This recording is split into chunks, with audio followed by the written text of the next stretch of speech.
A debt transformed. London, 1918. Amelia Price wandered through a quiet park where a gentle melody floated on the breeze, and within its notes, she could discern the words "Forever Together" from the voice of Sergeant Oliver Moore, haunting her dreams. Chapter 1. Echoes of a Promise. The crisp October air nipped at Amelia Price's cheeks, carrying with it the scent of damp earth and distant wood smoke. London, even in the waning days of the Great War, held its breath, a city suspended between hope and despair. Amelia walked through Regent's Park, the bare branches of the trees skeletal against the pale gray sky. The leaves, once vibrant, now lay scattered like forgotten memories across the frost-kissed grass. It was a scene that mirrored the landscape of her heart barren, yet stubbornly clinging to the remnants of a beauty that had once been.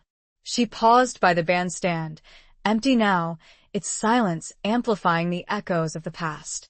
It was here 2 years ago that she had last seen him. Sergeant Oliver Moore. His name, even whispered in the solitude of her mind, sent a shiver through her, a mixture of longing and pain. Oliver, with his laughing eyes the color of a summer sky and a smile that could chase away the darkest clouds. He had stood on that very bandstand, his regimental band playing a lively tune, but his gaze had been locked on her, a silent conversation passing between them amidst the music and the swirling crowd. He had promised to return. A promise whispered against her ear as he held her close during their last dance, the scent of his starched uniform and a hint of pipe tobacco clinging to him like a second skin. Forever together, he'd said, his voice husky with emotion, the words a melody that now haunted her dreams. Forever.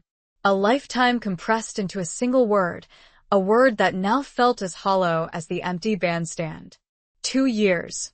2 years of waiting, of scanning casualty lists with trembling fingers, of clinging to the frayed edges of hope.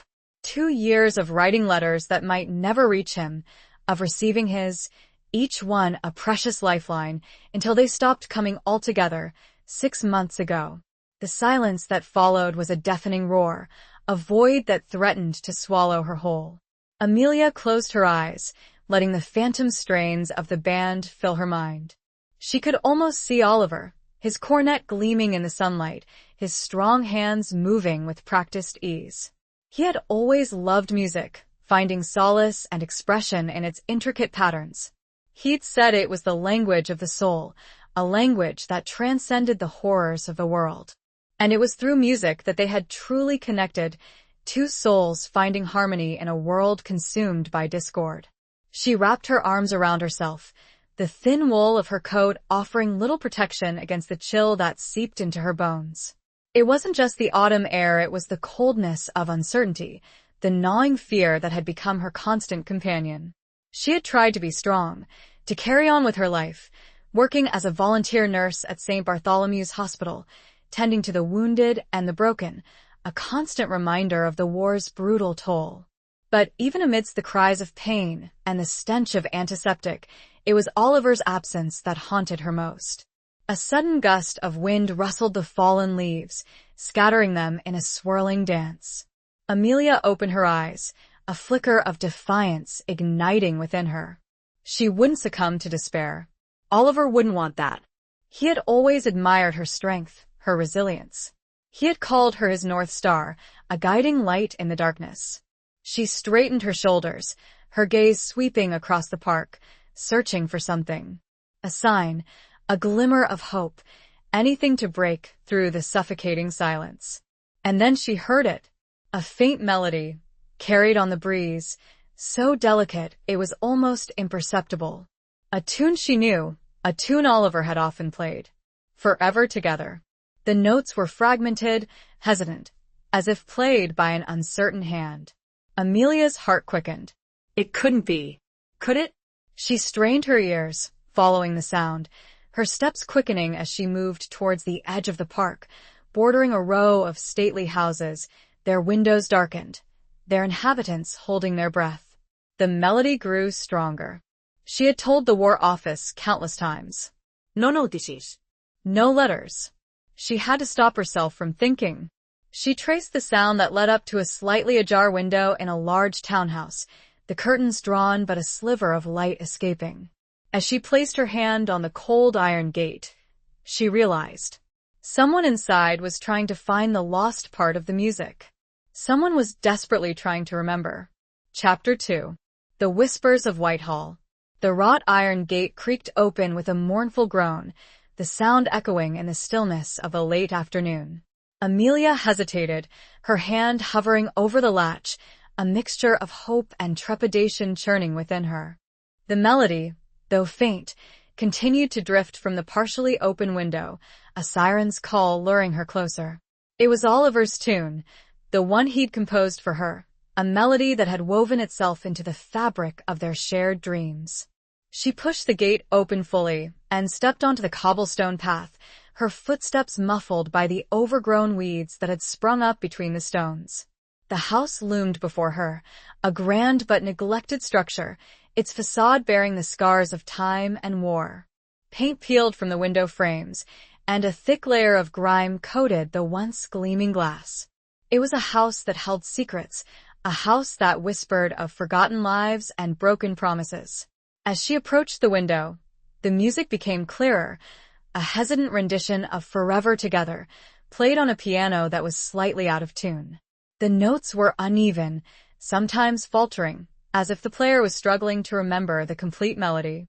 Amelia's heart ached with a mixture of longing and a growing sense of unease. Who was playing Oliver's music? And why did it sound so lost? She peered through the gap in the curtains, her breath catching in her throat. The room was dimly lit, the only source of illumination coming from a single gas lamp that cast long, dancing shadows on the walls. Dust motes swirled in the air, illuminated by the flickering flame. And at the piano, his back to her, sat a man. He was tall and slender, his shoulders slumped with weariness. His hair, dark and unruly, fell across his forehead, obscuring his face. He wore a worn military uniform, the fabric faded and frayed, but she couldn't discern the regiment. His hands, long and slender like Oliver's, moved across the keys with a hesitant grace, searching for the lost notes of the melody. Amelia's heart pounded in her chest. Could it be? Could it possibly be Oliver? But something felt wrong. The posture, the way he held himself, the unfamiliar uniform it didn't quite fit.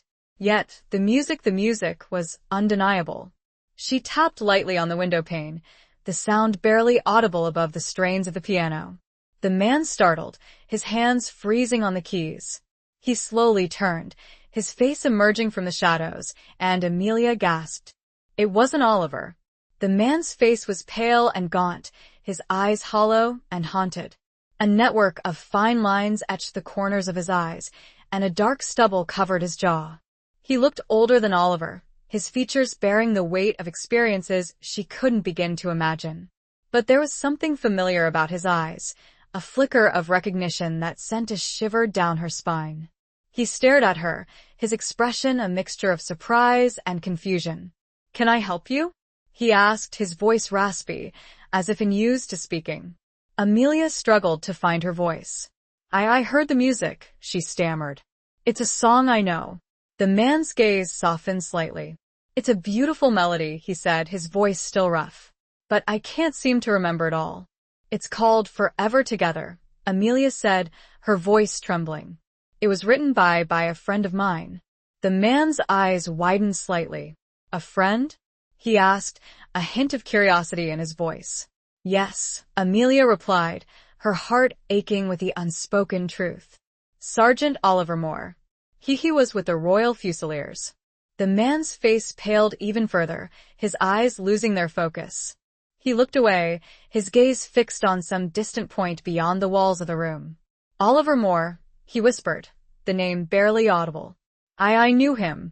A wave of dizziness washed over Amelia. He knew Oliver. But how? And why did the mention of his name seem to cause him such pain? "You knew him?" she asked, her voice barely a whisper. "How? Where?" The man hesitated, his fingers tracing the edges of the piano keys. We served together," he said finally, his voice strained. "In France." France. The word hung in the air, heavy with unspoken horrors. Amelia's mind raced, trying to piece together the fragments of information. This man, a soldier who had served with Oliver, who knew his music, could he hold the key to Oliver's fate?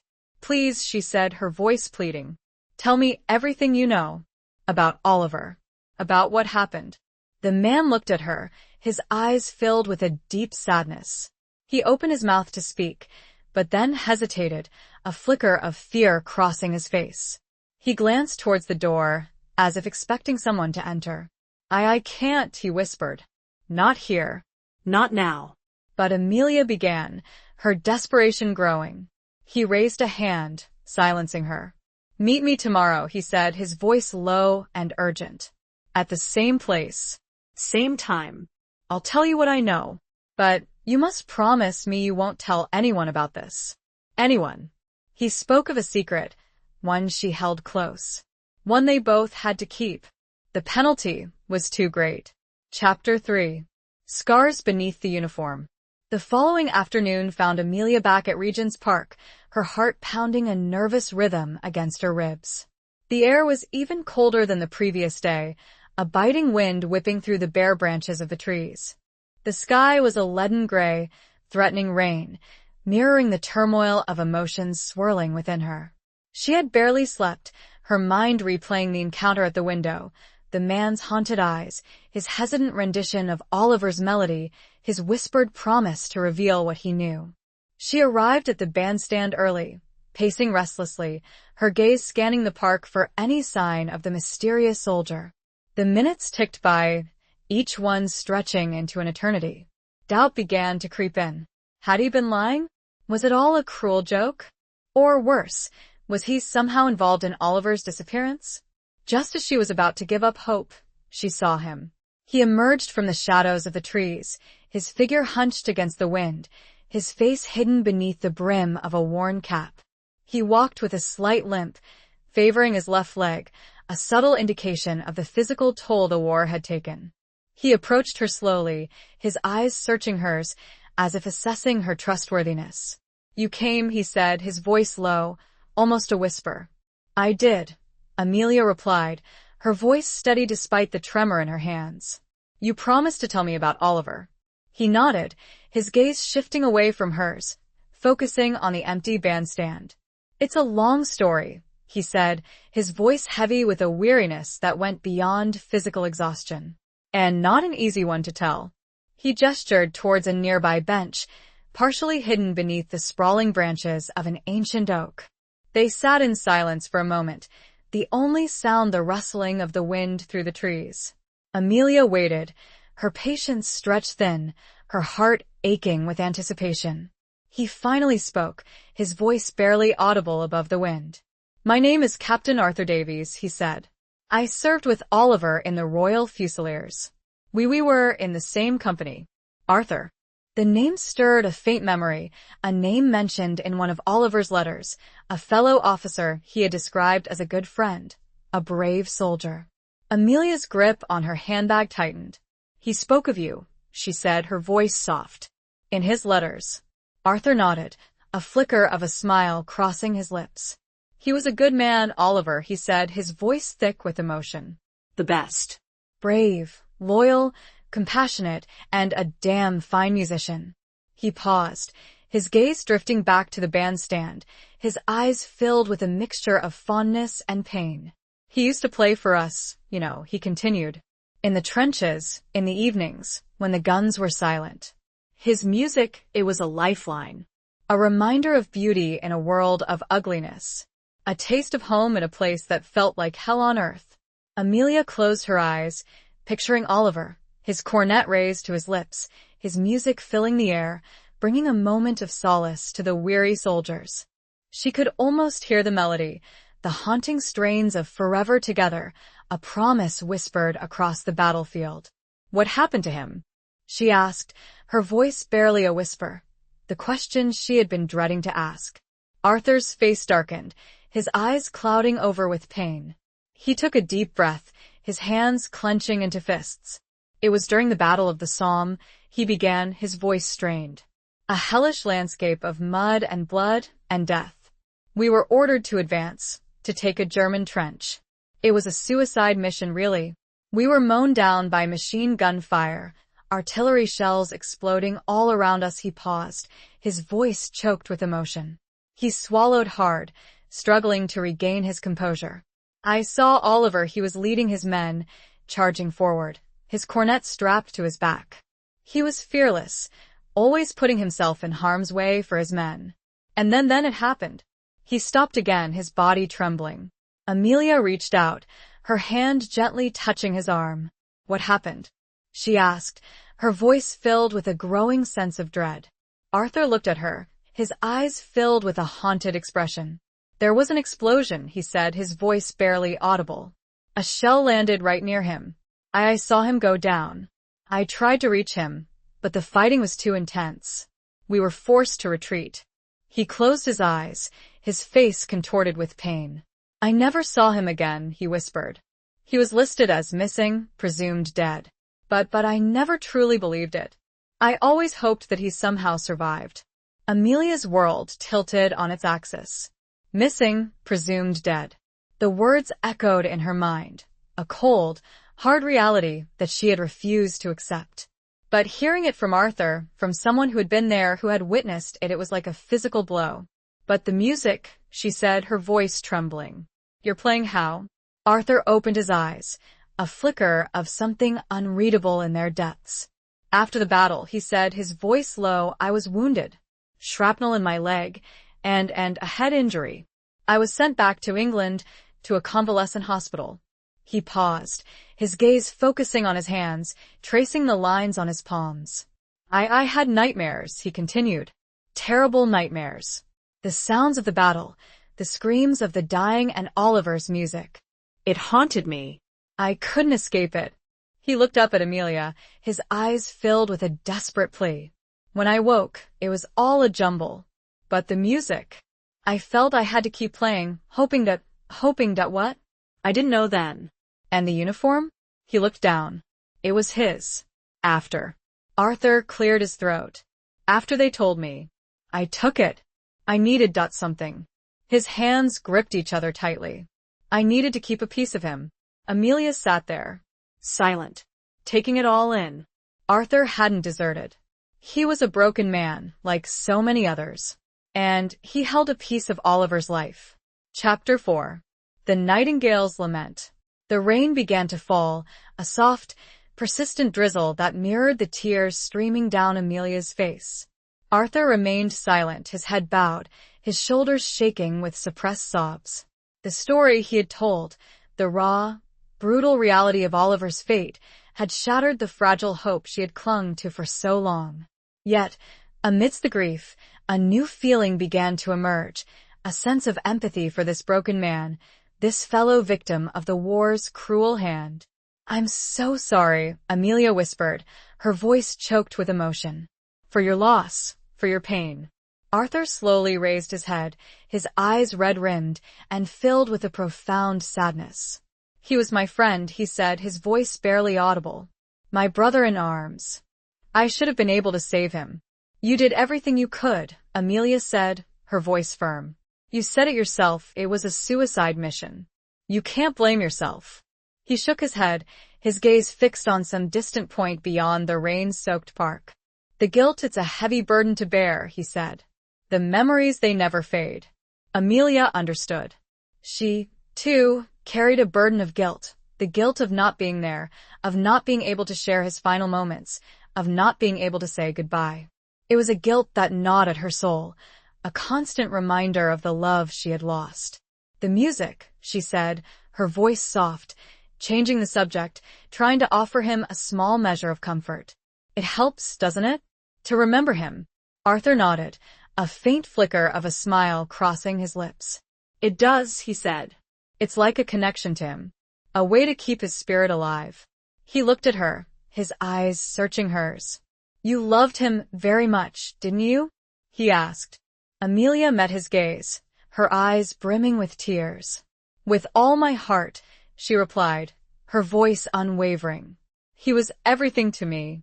A shared silence fell between them, a silence filled with unspoken emotions, with the shared grief of two souls bound by a common loss. The rain continued to fall, washing away the dust and grime of the city, cleansing the air. "He told me about you," Arthur said suddenly, breaking the silence. "In his letters. He said you were his North Star, his guiding light." Amelia's heart ached at the mention of Oliver's words, the words he had used to describe her. It was a bittersweet reminder of the love they had shared, a love that had been cut short by the war. "He was my world," she replied, her voice trembling. "My sun, my moon, my stars." Arthur nodded, his gaze softening. "He was lucky to have you," he said. "And you, him." He paused, his eyes searching hers again. I don't know what to do," he said, his voice filled with a sense of helplessness. "Without him, without the music, I feel lost." Amelia understood his feeling of emptiness, the void that Oliver's absence had left in their lives. She, too, felt adrift, her anchor gone, her world shrouded in darkness. "We'll help each other," she said, her voice firm, a newfound determination rising within her. "We'll keep his memory alive. We'll play his music. We'll find a way to heal." Arthur looked at her, a glimmer of hope flickering in his eyes. "Together?" he asked, his voice hesitant. "Together," Amelia replied, her voice unwavering. "Forever together." The words, the title of Oliver's song, hung in the air, a promise renewed, a testament to the enduring power of love and memory. The rain began to subside, the clouds parting to reveal a sliver of pale sunlight. A single nightingale, perched on a nearby branch, began to sing, its melody a lament for the lost, a song of hope for the future. Amelia noticed Arthur staring intently at her hands. She self-consciously drew them back. "What is it?" she asked. Arthur shook his head. "Nothing. It's just you remind me so much of her." "Her?" Amelia questioned. A sudden cold feeling spread through her. "Yes, the woman Oliver was to marry," Arthur said. Chapter 5. A Dance Amidst the Ruins. The world seemed to tilt again for Amelia, but this time, not from grief, but from a sickening wave of disbelief. Marry? Oliver was to marry someone else? The words echoed in her mind, a cruel betrayal, a shattering of the foundation upon which she had built her hopes and dreams. The nightingale's song, once a source of comfort, now seemed a mocking dirge. "Married?" she whispered, her voice barely audible, the word tasting like ash in her mouth. "Oliver was engaged?" Arthur looked at her, his expression a mixture of confusion and concern. "Yes," he said, his voice hesitant. "Didn't you know?" He spoke of her often. "Lady Eleanor Ainsworth." It was an arranged marriage, a union of two prominent families. It was expected of him. Amelia felt numb, her mind struggling to process this new information. Arranged marriage. Expected of him. The words were like daggers, twisting in her heart. All this time, she had believed in their love, in their promise of forever together, while he had been bound to another. I didn't know," she stammered, her voice trembling. "He never mentioned it. In his letters, he only spoke of us." Arthur's gaze softened with sympathy. "He was a man of duty," he said, his voice gentle. "He had responsibilities, obligations, things he couldn't escape. But I believe he cared for you deeply. He wouldn't have shared his music with you, his most personal creation, if he hadn't." Amelia wanted to scream, to rage against the unfairness of it all. She wanted to tear up the letters, to burn the memories, to erase every trace of Oliver from her heart. But she couldn't. Despite the betrayal, despite the lies, she still loved him. And that love, that stubborn, unwavering love, was now a source of even greater pain. "Why didn't he tell me?" she asked, her voice pleading, tears streaming down her face. "Why did he let me believe?" Arthur sighed, his gaze filled with a deep sadness. "I don't know," he said. "Perhaps he was trying to protect you. Perhaps he was hoping for a way out, a way to break free from the constraints of his family's expectations. Perhaps he was just afraid." Afraid. The word hung in the air, a chilling reminder of the power of societal pressures, of the weight of duty that could crush even the strongest of hearts. "What was she like?" Amelia asked, her voice barely a whisper, the question a masochistic twist of the knife in her own heart. Arthur hesitated, his gaze shifting away from hers. She was beautiful, he said, his voice strained.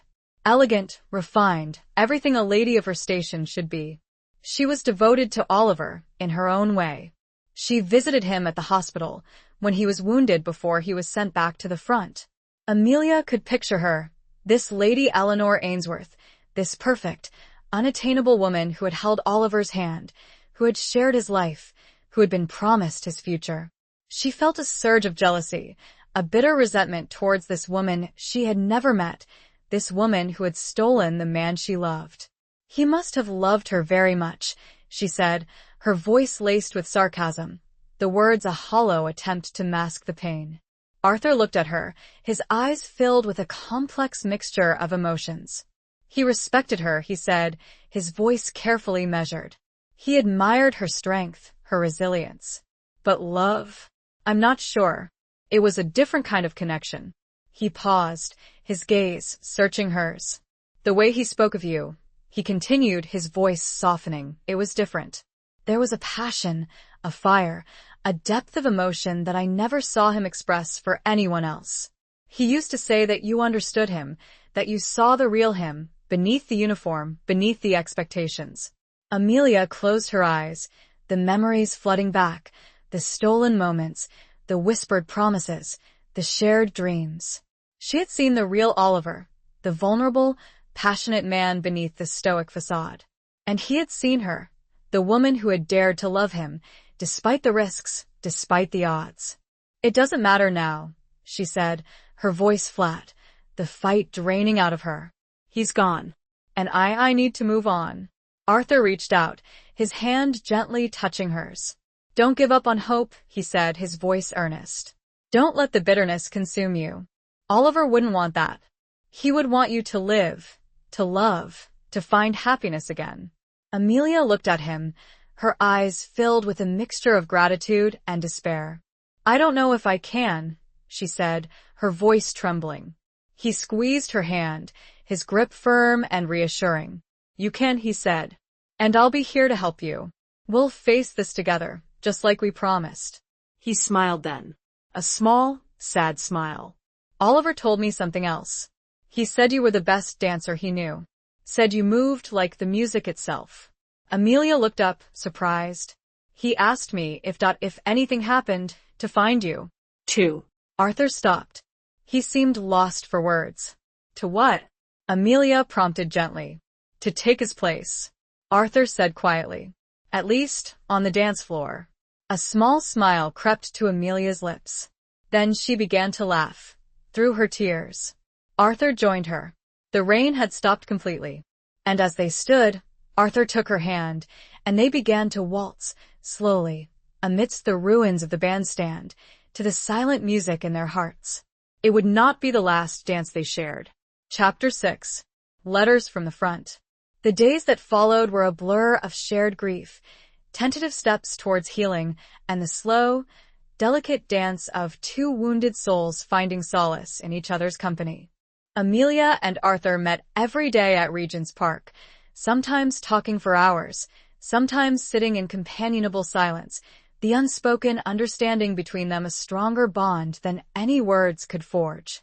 Arthur began to open up, sharing more about his experiences in the war, the horrors he had witnessed, the friends he had lost.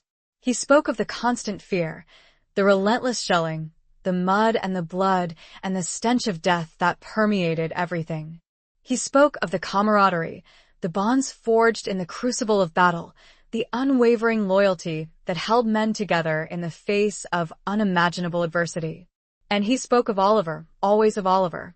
He recounted anecdotes, shared memories, painted a vivid picture of the man Amelia had loved, revealing nuances of his character, his humor, his kindness, his unwavering dedication to his men. He brought Oliver to life, not as a ghost, but as a vibrant presence, a reminder of the joy and the love that had once filled Amelia's world. One afternoon, as they sat by the lake, watching the ducks glide across the still water, Arthur pulled a small, worn leather-bound book from his pocket. I found this among Oliver's belongings, he said, his voice hesitant. It's his journal. He wrote in it often, especially during his time at the front. Amelia's heart skipped a beat. Oliver's journal. A glimpse into his innermost thoughts, his hopes, his fears. A connection to the man she had lost, a way to hear his voice again. She reached out, her hand trembling, and took the journal from Arthur. The leather was soft and worn, the pages yellowed with age. She opened it carefully, her breath catching in her throat as she saw Oliver's familiar handwriting, the strong, confident script that had filled so many letters to her. The first entry was dated several months before they had met, a description of his life in training, his anticipation of going to war, his naive belief in the glory of battle. As she read on, the entries became more frequent, more personal, more revealing. He wrote of the brutal realities of trench warfare, the constant fear, the loss of innocence, the growing disillusionment with the war. And then she found it. An entry dated a few weeks after their first meeting, after their dance at the bandstand. Met an angel today, he had written. Her name is Amelia. She has eyes that sparkle like the stars, a smile that could melt the coldest heart, and a spirit that shines brighter than any beacon. She danced with me, and for a moment, I forgot about the war, about the duty, about everything except the joy of being alive, of being with her. I think I'm falling in love. Tears welled up in Amelia's eyes, blurring the words on the page. He had loved her. From the very beginning, he had loved her. The knowledge, though bittersweet, filled her with a warmth that spread through her chest, chasing away the lingering chill of doubt. She continued to read, devouring every word, every sentence, every glimpse into Oliver's heart. He wrote of their stolen moments, their whispered conversations, their shared dreams. He wrote of his growing love for her, his desire to build a future with her, a future that had been so cruelly snatched away. And then, she found another entry, one that made her heart ache with a fresh wave of pain. Received a letter from Father today, he had written. He reminds me of my duty, of my obligation to Eleanor. He says the wedding plans are proceeding, that the date is set for my next leave. I feel trapped, torn between my duty and my heart. I love Amelia, with every fiber of my being, but I cannot break my promise. I cannot dishonor my family. I am a soldier, bound by an oath, by a code of conduct that I cannot defy. I am lost. Amelia closed the journal, her hands trembling. She understood now, the conflict that had raged within him, the impossible choice he had been forced to make. He had been trapped, a victim of circumstance, a prisoner of his own sense of duty. He was a good man, Arthur said softly, breaking the silence. He did what he thought was right, even though it broke his heart. Amelia nodded, her tears flowing freely. I know, she whispered. And I forgive him. She looked at Arthur, her eyes filled with a newfound understanding. Thank you, she said, her voice sincere, for sharing this with me, for helping me to understand. Arthur smiled, a genuine smile that reached his eyes. He would have wanted you to know, he said. He would have wanted you to be happy. They continued to spend hours poring through Oliver's journal together. They would each take turns to read the letter out loud, so they can both hear Oliver's voice. One particular entry made Amelia jolt upright. It spoke of a secret mission Oliver had been assigned to. A mission so dangerous, he dare not speak about it, not even in the pages of his journal. What was it? She whispered. What was Oliver involved in? Arthur stared back. He shook his head. I have no idea. And it scares me. Chapter 7. The Shadow of the Zeppelin. The revelation of Oliver's secret mission cast a long shadow over Amelia and Arthur's newfound peace. The journal, once a source of comfort and connection, now held a sense of foreboding, a hint of a hidden danger that had surrounded Oliver in his final days. The question of what he had been involved in gnawed at Amelia, fueling a growing sense of unease and a renewed determination to uncover the truth. We need to find out more, Amelia said to Arthur one evening, as they sat in her small, sparsely furnished flat, the gaslight casting long shadows on the walls. There must be something, some clue, some indication of what he was doing. Arthur nodded, his brow furrowed with concern. I agree, he said. But where do we even begin? The military is notoriously secretive, especially about matters of intelligence. And Oliver, he was always tight-lipped about his work, even with me. They spent the next few days poring over Oliver's journal again, searching for any hint, any coded message, any detail that might shed light on his secret mission. They reread his letters, examining every word, every phrase, looking for a hidden meaning. They visited the War Office, posing as relatives seeking information about his service record, but they were met with bureaucratic stonewalling and vague assurances that everything was being handled according to procedure. Amelia grew increasingly frustrated, feeling as though they were hitting a brick wall at every turn. The official silence, the lack of cooperation, only fueled her suspicion that something was being covered up, that Oliver's death was not as straightforward as the military had claimed. One evening, as Amelia was walking home from the hospital, the air raid sirens began to wail, their mournful cry sending a shiver of fear through the city. It was a familiar sound, a constant reminder of the war's ever-present threat, but tonight, it felt different, more ominous. She quickened her pace, her heart pounding in her chest, her eyes scanning the darkening sky. And then she saw it, a massive, cigar-shaped shadow, looming over the city, its engines throbbing with a menacing drone. A Zeppelin, the German airship, a symbol of terror and destruction, was heading directly towards the heart of London. Amelia felt a surge of panic, a primal fear that gripped her in its icy claws. She ran, her breath coming in ragged gasps, her legs pumping furiously, seeking shelter in the nearest underground station. As she descended the stairs, the sounds of the city faded, replaced by the muffled roar of the Zeppelin's engines and the growing cacophony of panicked voices. The station was packed, a sea of frightened faces, huddled together in the dim, flickering light. The air was thick with the smell of fear and sweat and damp concrete. Amelia found a small space on a bench, squeezing in between an elderly woman and a young mother with a crying baby. She closed her eyes, trying to block out the noise, trying to calm her racing heart. But the image of the Zeppelin, the shadow of death hanging over the city, was seared into her mind. And then she remembered something. A passage in Oliver's journal, a seemingly insignificant detail that had barely registered at the time. He had written about a meeting, a clandestine rendezvous with a contact, someone involved in counterintelligence. The meeting was to take place near an underground station, a location chosen for its anonymity and its proximity to Whitehall. Amelia's heart skipped a beat.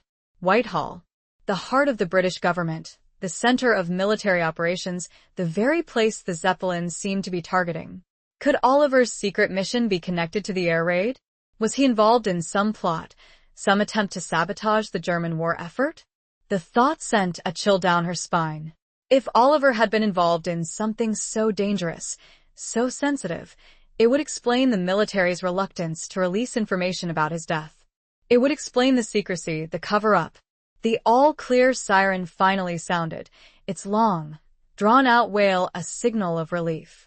The crowd began to stir, slowly making their way back to the surface, their faces etched with a mixture of fear and gratitude. Amelia emerged from the station, blinking in the sudden brightness of the evening sky. The Zeppelin was gone, its threat diminished, but the shadow it had cast over the city, over her heart, remained. She knew what she had to do. She had to go to Whitehall. She had to find out what Oliver had been involved in, even if it meant risking her own life. She turned and began to walk, a figure heading towards the seat of power in London. She didn't know the dangers that awaited. Chapter 8. Under a blood-red sky. The walk to Whitehall was a journey through a city transformed by fear. The streets, usually bustling with activity, were eerily deserted, the only sounds the distant echo of sirens and the occasional rumble of military vehicles. The sky, still tinged with the red glow of the setting sun, seemed to reflect the blood that had been spilled, the lives that had been lost in the relentless war. Amelia's mind raced as she walked, piecing together the fragments of information she had gathered, the The clues from Oliver's journal, the whispers of Arthur's memories, the ominous shadow of the Zeppelin. She felt a growing sense of urgency, a conviction that she was on the verge of uncovering a truth that was both dangerous and deeply personal. She reached Whitehall, the imposing buildings of the government looming before her, their windows darkened, their entrances guarded by stern-faced soldiers. The air was thick with tension, a palpable sense of heightened alert, a consequence of the recent air raid. Amelia hesitated, her heart pounding in her chest. She had no official business here, no authorization, no clear plan of action. She was just a nurse, a grieving woman, driven by a desperate need to understand the circumstances of her lover's death. But she couldn't turn back. She had come too far, risked too much, to give up now. She had to find a way in, a way to access the information she needed, a way to uncover the truth about Oliver's secret mission. She noticed a side entrance, a smaller, less conspicuous door, guarded by a single soldier. She took a deep breath, steeling her nerves, and approached him. "Excuse me," she said, her voice trembling slightly. I need to speak to someone in the War Office. It's a matter of urgent importance." The soldier looked at her, his expression skeptical. "Do you have an appointment, miss?" he asked, his voice gruff. "No," Amelia replied. "But it's about Sergeant Oliver Moore, Royal Fusiliers. He was killed in action. I have some information that might be relevant to his case." The soldier's expression hardened.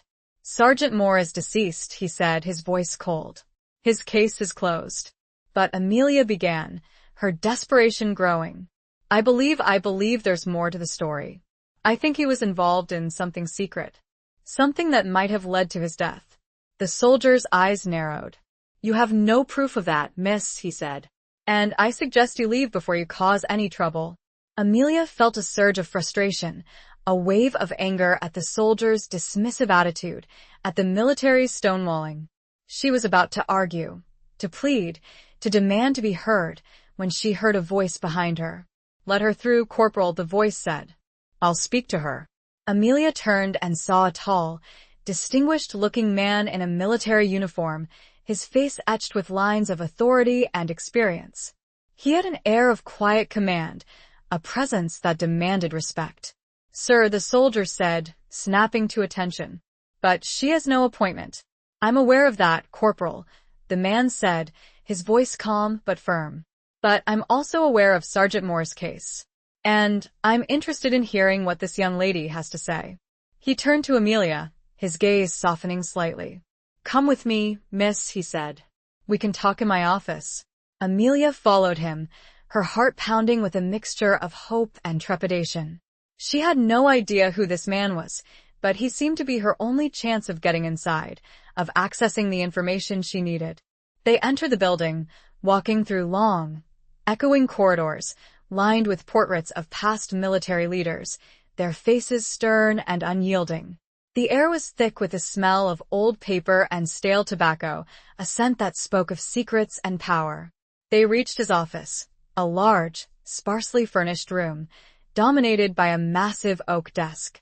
The walls were lined with maps, charts, and documents, all bearing the marks of military secrecy. The man gestured towards a chair. "Please sit down, Miss Price," Amelia said. "Amelia Price." "Miss Price," the man said, seating himself behind his desk. "I am General Alistair Fairbanks, and I was Oliver Moore's commanding officer." Amelia's breath caught in her throat. General Fairbanks. Oliver had mentioned him in his journal, a man he respected, a man he admired, a man he trusted. But he had also hinted at a certain distance, a certain formality, that had made him hesitate to share his deepest concerns.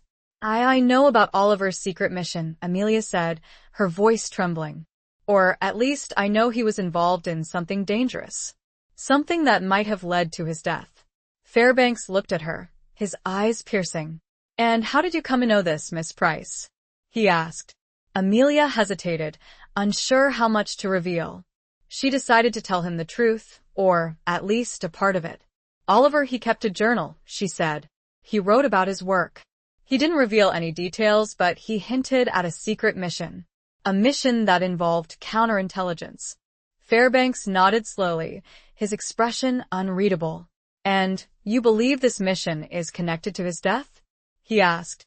Yes, Amelia replied, her voice firm. I do. I think he was killed because of what he knew, because of what he was doing. Fairbanks leaned back in his chair, his gaze fixed on Amelia. Sergeant Moore was a brave soldier, Miss Price, he said. He died a hero's death, serving his country. But was it the truth? Amelia pressed. Or a convenient story? The general's eyes narrowed. Then, surprisingly, he smiled. A cold smile. Sometimes, Miss Price, he said, the truth is what we need it to be. Chapter 9. The Cost of Loyalty. Fairbanks' words hung in the air, a chilling pronouncement that confirmed Amelia's worst fears. The truth, he implied, was malleable, shaped by the needs of the state, by the demands of war. Oliver, it seemed, had been a pawn in a larger game, a sacrifice to a cause he may not have fully understood. What was he involved in? Amelia asked, her voice trembling, her eyes fixed on Fairbanks' face, searching for any sign of deception, any flicker of remorse. What was so important that it cost him his life? Fairbanks sighed, his gaze shifting away from hers, focusing on the papers on his desk. I can't tell you the specifics, Miss Price, he said, his voice carefully measured. It's a matter of national security. Classified information. But he's dead. Amelia exclaimed, her frustration boiling over. What harm can it do now? I deserve to know the truth. He deserved to have the truth told. Fairbanks looked at her, his eyes filled with a mixture of sympathy and steel. I understand your grief, Miss Price, he said. And I admire your loyalty to Sergeant Moore. But I assure you, he died serving his country. He knew the risks. He accepted them willingly. But did he know the full risk? Amelia countered, her voice rising. Did he know he was being used? Did he know he was being betrayed? Fairbanks' expression hardened. Betrayed? He asked, his voice sharp. By whom? By someone, Amelia said, her voice filled with conviction. Someone who knew about his mission, someone who wanted him silenced. Someone within your own ranks. The accusation hung in the air, a bold challenge to Fairbanks' authority, to the integrity of the military establishment. The silence stretched, thick with tension, the only sound the ticking of a grandfather clock in the corner of the room. Fairbanks finally spoke, his voice low and dangerous. You're treading on dangerous ground, Miss Price, he said. Accusations like that can have serious consequences. I'm not afraid, Amelia replied, her voice unwavering, though her heart was pounding in her chest. I want the truth, and I won't stop until I find it. Fairbanks studied her for a moment, his gaze assessing, calculating. He seemed to be weighing his options, deciding how to handle this defiant, persistent woman. Very well, Miss Price, he said finally, his voice resigned. I can't tell you everything, but I can tell you this. Sergeant Moore was involved in a highly sensitive operation, an attempt to infiltrate a German spy ring operating in London. He was working undercover, posing as a disgruntled officer, willing to sell information to the enemy. Amelia's breath caught in her throat. Oliver, a spy. It was a role she could scarcely imagine, a dangerous game of deception and betrayal. And what happened? She asked, her voice barely a whisper. He was compromised, Fairbanks said, his voice flat. His cover was blown. He was captured by the Germans. They interrogated him. He didn't survive. The words were brutal, stark, devoid of any emotion. Amelia felt a wave of nausea, a surge of grief so intense it threatened to overwhelm her. She closed her eyes, picturing Oliver, his strong, handsome face, his laughing eyes, now extinguished forever. Who betrayed him? She asked, her voice trembling. Who gave him away? Fairbanks hesitated, his gaze shifting away from hers again. We don't know, he said. It could have been anyone. A double agent, a careless informant, a leak within our own organization. We were still investigating. Amelia didn't believe him. She sensed a lie, a deliberate omission, a deliberate attempt to conceal the truth. She knew, deep in her heart, that Fairbanks was hiding something, that he was protecting someone. I want to see the files, she said, her voice firm, her eyes locking with his. I want to see everything you have on Oliver's mission on his death. I have a right to know. Fairbanks shook his head. Impossible, Miss Price, he said. Those files are classified. Top secret. They cannot be released to the public. Then I'll go to the press, Amelia said, her voice rising again. I'll tell them everything I know. I'll expose the lies, the cover-up, the betrayal. I'll make sure the world knows what happened to Oliver Moore. Fairbanks' face darkened with anger. You wouldn't dare, he said, his voice threatening. Try me, Amelia replied, her voice unwavering. They stared at each other, two adversaries locked in a battle of wills, a clash between the demands of the state and the rights of an individual. The silence stretched, taut, and electric. Suddenly, Fairbanks chuckled. A dry, humorless sound. You remind me of him, he said, his voice softening slightly. His fire. His determination. His unshakable loyalty. He looked down. Very well, Miss Price. You win. But there's a condition. Amelia's heart leapt. You must partner with Captain Davies, he stated. Chapter 10. A glimmer in the darkness. The general's proposition hung in the air, a surprising twist in the already complex game of truth and deception. Partner with Captain Davies? The idea was both intriguing and unsettling. Arthur, the broken soldier, the haunted musician, now a reluctant ally in her quest for justice. Arthur? Amelia asked, her voice filled with surprise. Why him? Fairbanks leaned back in his chair, his gaze fixed on Amelia. Captain Davies was Oliver's closest friend, he said. He served with him, he knew him better than anyone, and he has certain skills that could be useful in this investigation. Skills? Amelia asked, her brow furrowed with confusion. What kind of skills? Fairbanks hesitated, choosing his words carefully. Captain Davies is observant, he said. He has a keen eye for detail, a knack for noticing things that others miss. And he's a talented musician, as you know. Music can be a powerful tool, a way to communicate, to decipher codes, to uncover hidden meanings.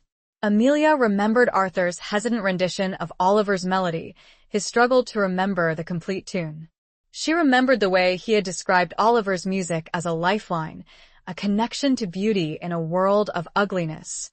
She began to understand Fairbanks' reasoning. Arthur, through his music, might hold a key to unlocking the secrets of Oliver's mission. But he's fragile, Amelia said, her voice filled with concern. He's still suffering from the trauma of the war. I don't want to put him in danger. Fairbanks nodded, his expression sympathetic. I understand your concern, Miss Price, he said. But I assure you, Captain Davies will be protected. He will be working under my direct supervision. And he wants to do this. He wants to find out what happened to Oliver, just as much as you do. Amelia hesitated, weighing the risks and the potential rewards. She trusted Arthur. She cared for him, but she also knew the darkness that haunted him, the nightmares that plagued his sleep. Could she, in good conscience, drag him back into the world of espionage, of danger, of betrayal? But she also knew that she couldn't do this alone. She needed Arthur's help, his insights, his connection to Oliver. And she knew, deep in her heart, that Arthur would never forgive her if she excluded him, if she denied him the chance to seek justice for his friend. All right, she said finally, her voice firm. I'll do it. I'll partner with Arthur. But on one condition. Fairbanks raised an eyebrow. And what is that, Miss Price? I want full access, Amelia said. To the files, to the investigation, to everything. No more secrets, no more lies. I want the truth, the whole truth, and nothing but the truth. Fairbanks smiled, a genuine smile this time, a hint of admiration in his eyes. You drive a hard bargain, Miss Price, he said. But I accept your condition. You'll have full access. Within reason, of course. Some matters are still sensitive. He stood up, extending his hand. Welcome to the team, Miss Price, he said. Amelia shook his hand, her grip firm. Thank you, General, she said. I won't let you down. And I won't let Oliver down. She left Fairbanks' office, her mind racing, her heart filled with a mixture of excitement and trepidation. She had taken a step into the unknown, a dangerous world of spies and secrets, of lies and betrayals. But she had also taken a step closer to the truth, closer to understanding Oliver's fate, closer to finding justice for the man she loved. She found Arthur waiting for her outside, his face pale and anxious. "What happened?" he asked, his voice trembling. "What did he say?" Amelia took his hand, her grip reassuring. He agreed, she said. "He's going to let us see the files. He's going to let us help with the investigation." Arthur's eyes widened in surprise. "He is?" he asked. "But how?" "I made a deal," Amelia said, a small smile playing on her lips. "And you're part of it." She explained Fairbanks' proposition, the idea of them working together, using their combined skills and knowledge to uncover the truth. Arthur listened intently, his expression shifting from surprise to apprehension to a flicker of determination. "He wants me to help?" he asked, his voice hesitant. "But I'm not a spy. I'm just a musician." "You're more than that, Arthur," Amelia said, her voice firm. "You're Oliver's friend. You're a brave soldier. And you have a unique perspective, a connection to Oliver that no one else has. We need you." Arthur looked at her, his eyes searching hers. He seemed to be weighing his options, struggling with his doubts, his fears. I don't know if I can do this," he said, his voice trembling. Amelia squeezed his hand. "Yes, you can," she said. "We can do this together, just like we promised." The words, the echo of Oliver's song, hung in the air, a reminder of their shared bond, their shared commitment to finding justice. Arthur took a deep breath, his shoulders straightening, a glimmer of resolve returning to his eyes. "All right," he said, his voice firmer now. "I'll do it. For Oliver." They turned to leave, and Amelia noticed a glint of light. She turned back. Reflected in the window of the general's office, she saw a woman with familiar haughty eyes. Lady Eleanor Ainsworth was standing behind the general. Chapter 11. The Serpent's Kiss. The sight of Lady Eleanor Ainsworth standing behind General Fairbanks, her reflection shimmering in the window, sent a jolt of unease through Amelia. It was a fleeting glimpse, a momentary image, but it was enough to raise a host of questions, to fuel a nagging suspicion that had been simmering beneath the surface. What was Oliver's former fiancé doing at Whitehall? And why was she meeting with Fairbanks, the man in charge of the investigation into Oliver's death? Amelia tried to dismiss it as a coincidence, a chance encounter, but the image lingered in her mind, a serpent's kiss of doubt that poisoned her newfound hope. She couldn't shake the feeling that Eleanor's presence was somehow connected to Oliver's secret mission, to his betrayal, to his death. She glanced at Arthur, who was walking beside her, his gaze fixed on the ground, his thoughts seemingly preoccupied with the task ahead. She hesitated to mention what she had seen, not wanting to alarm him, not wanting to add to his already heavy burden. But she knew she couldn't keep it to herself, not for long. "Arthur," she said softly, as they walked through the dimly lit corridors of Whitehall, did you ever meet Lady Eleanor Ainsworth?" Arthur looked up, his brow furrowed with confusion. "Eleanor?" he asked. "Yes, I met her a few times. At social gatherings before the war. And once at the hospital when Oliver was wounded." "What was she like?" Amelia asked, trying to sound casual, trying to mask the intensity of her curiosity. Arthur hesitated, choosing his words carefully. "She was beautiful," he said, his voice strained.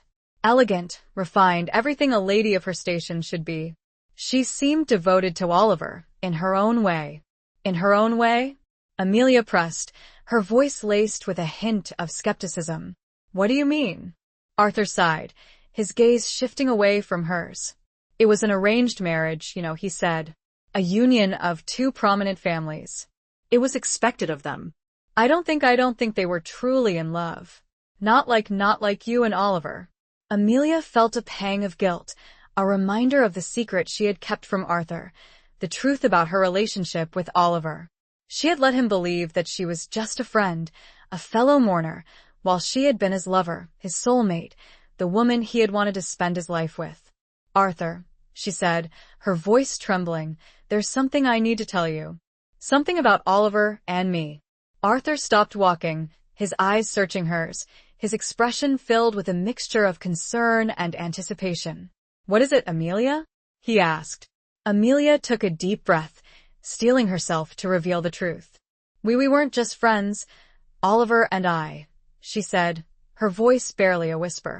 "We were in love. We were planning to be together. After the war." Arthur stared at her, his eyes widening in surprise, his face paling. He opened his mouth to speak, but no words came out. He seemed stunned, speechless, his mind struggling to process this new information.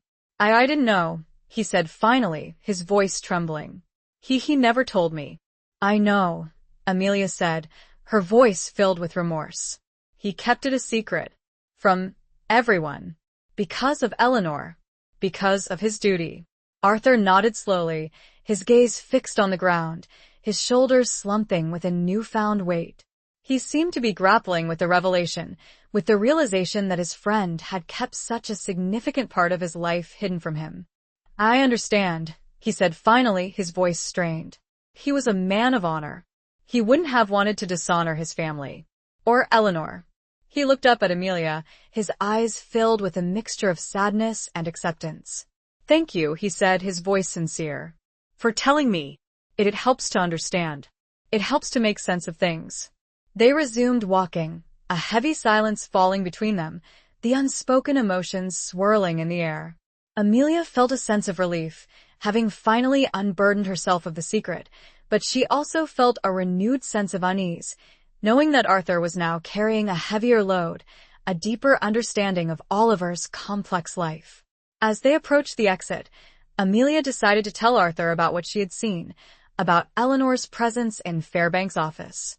"Arthur," she said, her voice low, "I saw something just now. As we were leaving, I saw Lady Eleanor Ainsworth in Fairbank's office."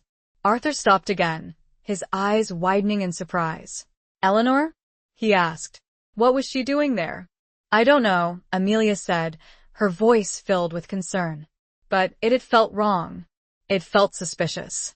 Arthur nodded slowly, his brow furrowed with thought. "It is strange," he said. "Why would she be meeting with Fairbanks?" Unless he paused, his eyes narrowing, a flicker of understanding dawning in his gaze. "Unless she knows something," he said. "Unless she's involved. Somehow." Amelia's heart skipped a beat.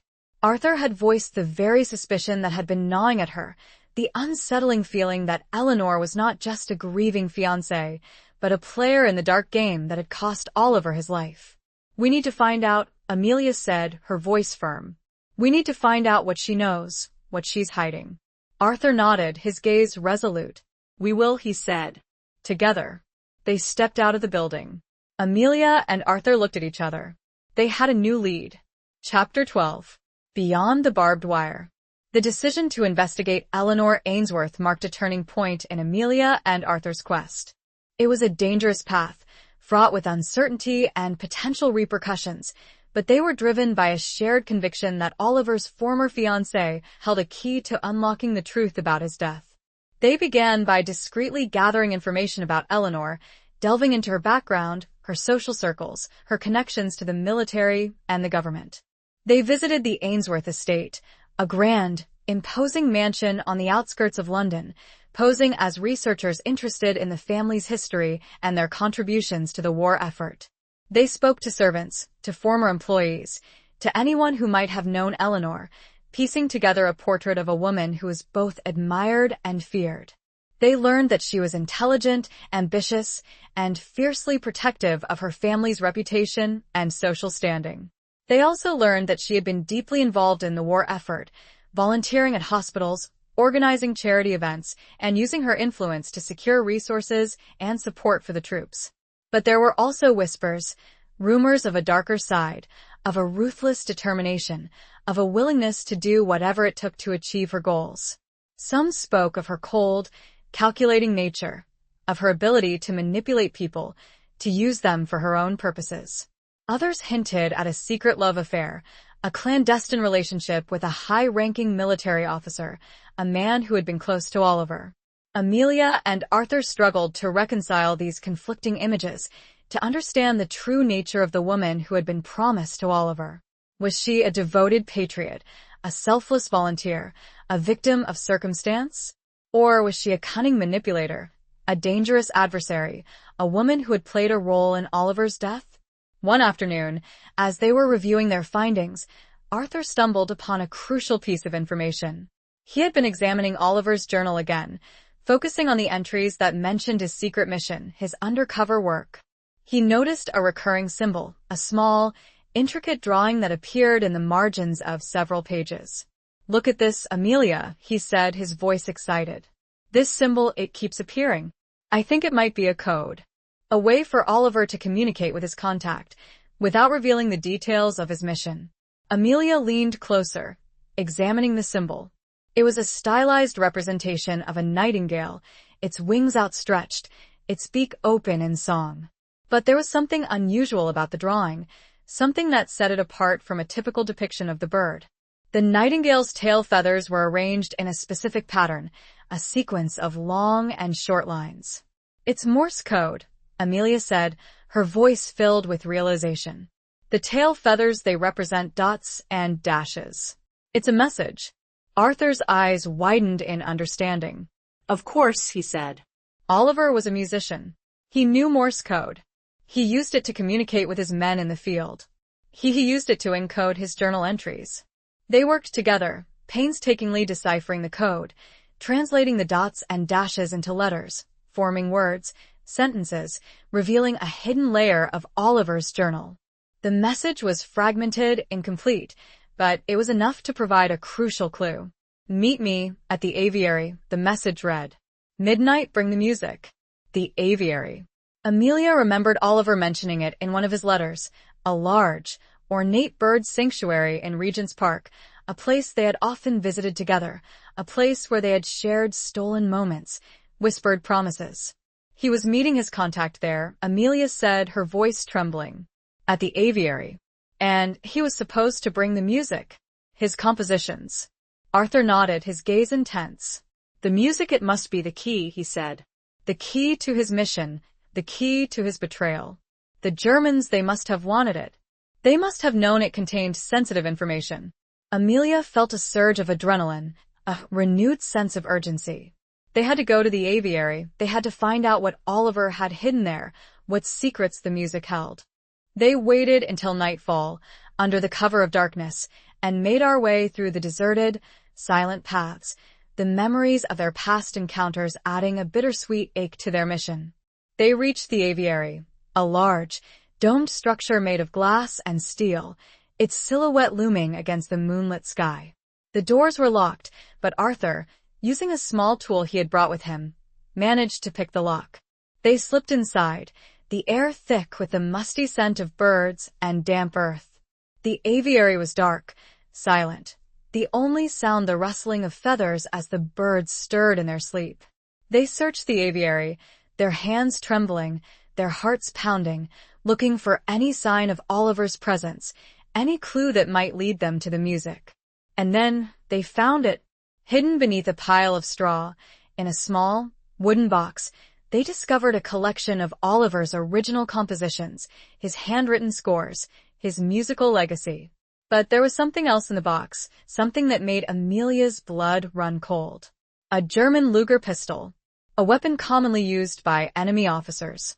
"He was armed," Arthur whispered, his voice filled with disbelief. "Oliver, he was carrying a weapon. He was prepared for a fight." Amelia felt a wave of nausea, a surge of fear.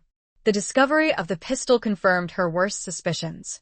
Oliver's mission had been far more dangerous than she had imagined. He had been walking into a trap, a deadly game of espionage that had ultimately cost him his life. And as Amelia looked at the German pistol, lying beside Oliver's music sheets, a horrifying thought struck her. Oliver wasn't meeting a contact. He was meeting his killer. Chapter 13. Stolen moments, stolen hearts. The realization that Oliver had been walking into a trap, that the aviary meeting had been a setup for his murder, sent a chilling wave of understanding through Amelia. It reframed everything she thought she knew about his death, casting a darker shadow on the already murky circumstances. She looked at Arthur, his face pale and drawn in the dim light of the aviary, his eyes fixed on the German pistol. He, too, seemed to be grappling with the implications of their discovery, with the brutal reality of Oliver's final moments. He knew, Amelia whispered, her voice trembling. He knew he was in danger. He knew he might not survive. Arthur nodded slowly, his gaze shifting from the pistol to Oliver's music scores. The music, he said, his voice strained. It must have been more than just a message. It must have been evidence. Proof of something. Something the Germans wanted desperately. They examined the scores again, searching for any hidden clues, any annotations, any markings that might reveal the music's significance. They found nothing. The scores seemed to be ordinary compositions, beautiful melodies, heartfelt expressions of Oliver's love for music, for Amelia, for life. But Amelia knew there had to be more.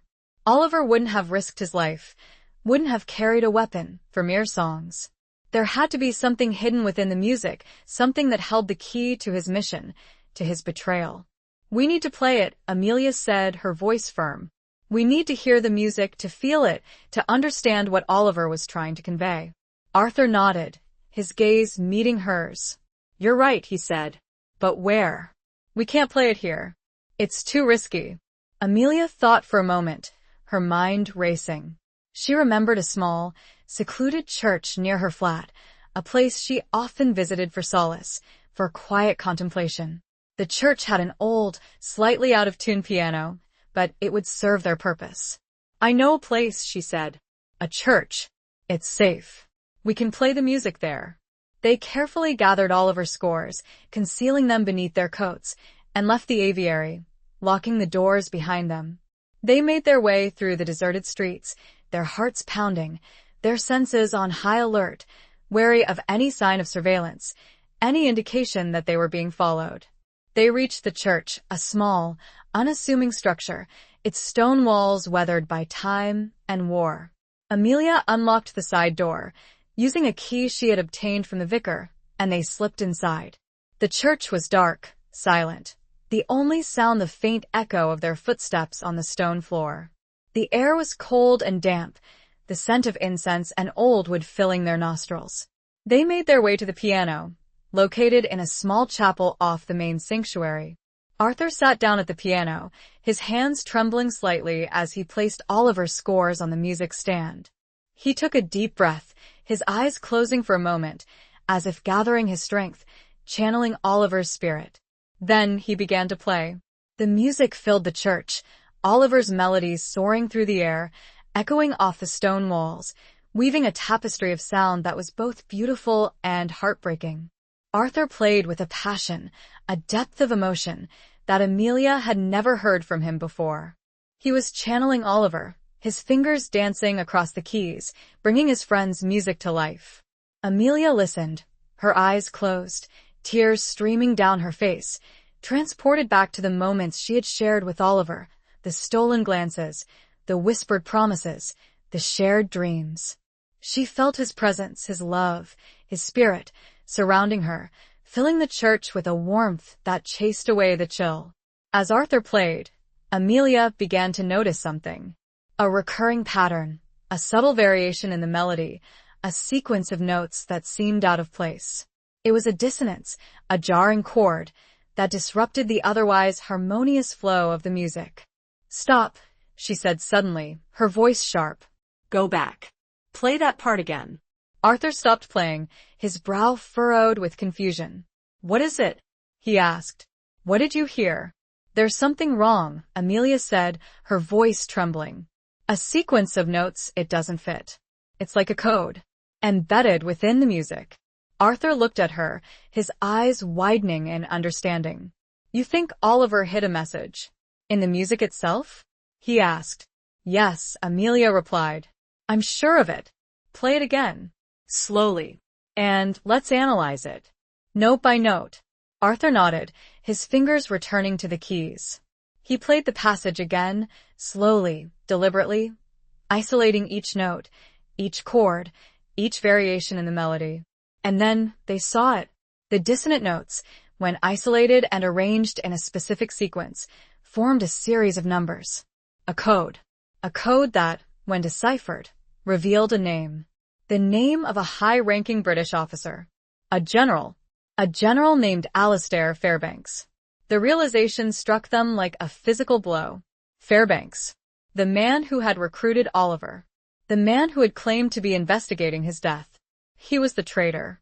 He was the one who had betrayed Oliver, who had handed him over to the Germans. Chapter 14. The Unveiling of Secrets. The revelation that General Fairbanks was the traitor, the mastermind behind Oliver's betrayal and death, sent a shockwave through Amelia and Arthur. It was a truth so monstrous, so unexpected, that it shattered their perception of reality, of the war, of the very foundations of loyalty and trust. They sat in stunned silence, the weight of the discovery pressing down on them, the implications of Fairbanks' treachery sinking in. He was a respected figure, a decorated officer, a man who had held Oliver's life in his hands. And he had used that power, that trust, to orchestrate his murder. He used us, Amelia whispered, her voice filled with a mixture of anger and disbelief. He manipulated us. He sent us on a wild goose chase, while he was the one responsible all along. Arthur nodded, his face pale and drawn, his eyes filled with a haunted expression. He played us for fools, he said, his voice strained. He used our grief, our loyalty to Oliver, to cover his own tracks. They looked at each other, their eyes locking, a shared understanding passing between them. They knew what they had to do. They had to expose Fairbanks. They had to bring him to justice. They had to avenge Oliver's death. But they also knew that they were facing a formidable adversary, a man with power, influence, and a network of contacts within the military establishment. They had no concrete proof, only the coded message hidden within Oliver's music, a fragile piece of evidence that Fairbanks could easily dismiss or deny. "We need more," Amelia said, her voice firm. "We need something concrete, something undeniable, something that will prove Fairbanks' guilt beyond any doubt." Arthur nodded, his gaze resolute. "We need to find out why," he said. Why did he betray Oliver? What was his motive? What did he gain? They decided to return to Whitehall, to confront Fairbanks, to demand answers, to force him to reveal the truth. But they knew they had to be careful, they had to be strategic, they couldn't simply barge into his office and accuse him of treason. They devised a plan. Arthur, using his connection to Fairbanks, would request a meeting, ostensibly to discuss the progress of the investigation, to share their findings about Oliver's secret mission. Amelia would accompany him, posing as his assistant, a silent observer who would be ready to act if necessary. They arrived at Whitehall the next morning, their hearts pounding, their nerves on edge. They were met by Fairbanks' aide, a young, officious lieutenant, who led them to the general's office. Fairbanks greeted them with a smile, a seemingly genuine expression of welcome. "Captain Davies, Miss Price," he said, his voice warm. "Good to see you again. Have you made any progress?" Arthur cleared his throat, his voice trembling slightly. "Yes, General," he said. "We have. We've been examining Oliver's journal, his music, and we've discovered something significant." He paused, his gaze locking with Fairbanks, a subtle challenge in his eyes.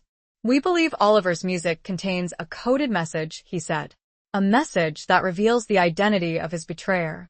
Fairbanks' smile faltered, a flicker of unease crossing his face. "A coded message?" he asked, his voice carefully measured. "That's interesting. And what does this message say?" Arthur hesitated, drawing out the suspense, watching Fairbanks' reaction. "It says your name, General," he said, his voice firm. "It says Alistair Fairbanks." The silence that followed was deafening, the tension in the room palpable. Fairbanks stared at Arthur, his eyes narrowing, his expression hardening. He seemed to be weighing his options, calculating his response. "That's absurd," he said finally, his voice low and dangerous. "A ridiculous accusation. You have no proof." Amelia stepped forward, her voice clear and unwavering. "We have the music, General," she said. "We have the code. We have the evidence. We know you betrayed Oliver. We know you had him killed." Fairbanks looked at her, his eyes filled with a mixture of anger and fear. He realized that he had underestimated them, that they were not the naive, grieving fools he had taken them for. "You're making a grave mistake, Miss Price," he said, his voice threatening. "Accusing a general officer of treason, it's a serious offense. You could face severe consequences." "We're not afraid of you, General," Amelia replied, her voice unwavering. "We're not afraid of the truth. And we won't rest until justice is served. For Oliver."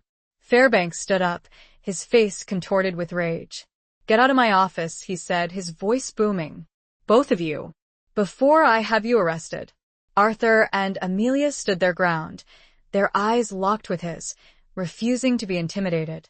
They had come too far, risked too much, to back down now.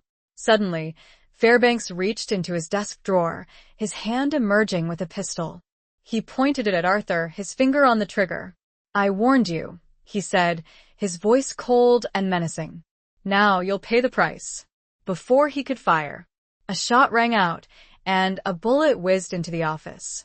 It wasn't from Amelia, nor Arthur. Fairbanks grunted. He stumbled. The pistol fell to the ground. He looked down to see the blood blossoming on his uniform. He turned to see who shot him. It was Eleanor, her face devoid of any expression. She was holding the smoking gun. "You were always weak, Alistair," she said. Chapter 15. The Weight of Silence. The scene in Fairbanks' office unfolded with a shocking, surreal swiftness. One moment, Fairbanks was the picture of power and menace. The next, he was crumpling to the floor, a victim of the very violence he had so readily threatened. Eleanor Ainsworth, the seemingly demure and grieving fiancée, stood revealed as a cold-blooded killer, her hand steady, her eyes devoid of remorse.